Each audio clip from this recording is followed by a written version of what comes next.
রাষ্ট্রকে নিজেদের মতো করে গড়ে তুলতে গণভোটে হ্যাঁ এর পক্ষে ভোট দিতে দেশবাসীর প্রতি আহ্বান জানিয়েছেন প্রধান উপদেষ্টা ডক্টর মোহাম্মদ ইউনূস।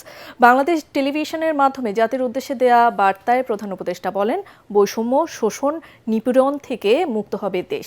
হ্যাঁ জয়ী হলে নতুন বাংলাদেশ গড়ার দুয়ার খুলে যাবে। জুলাই গণ অভ্যুত্থান জাতির ইতিহাসে এক অসাধারণ অর্জন। এটি অপ্রত্যাশিতভাবে জাতির জীবনে গণতন্ত্র, ন্যায় বিচার ও মানুষের অধিকার প্রতিষ্ঠার সুযোগ এনে দিয়েছে। এই লক্ষ্যে আমরা এর মধ্যে বেশ কিছু সংস্কার করেছি। আরও গভীর ও সুদূর প্রসারী সংস্কারের জন্য দেশের সকল রাজনৈতিক দলের ঐকমত্যের ভিত্তিতে জুলাই সনদ প্রণয়ন করেছে। এই জুলাই সনদ বাস্তবায়নের জন্য আপনাদের সম্মতি প্রয়োজন। এর জন্য গণভোটের আয়োজন করা হয়েছে। এই গণভোটে অংশ নিন, সনদে আপনার সম্মতি দেন।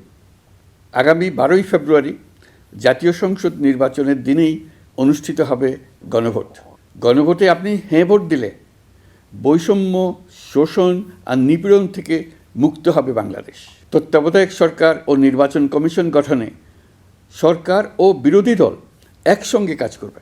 সরকার ইচ্ছামতো সংবিধান পরিবর্তন করতে পারবে না। একজন ব্যক্তি সর্বোচ্চ 10 বছরের বেশি প্রধানমন্ত্রী থাকতে পারবেন না। বিচার ব্যবস্থা স্বাধীনভাবে কাজ করবে।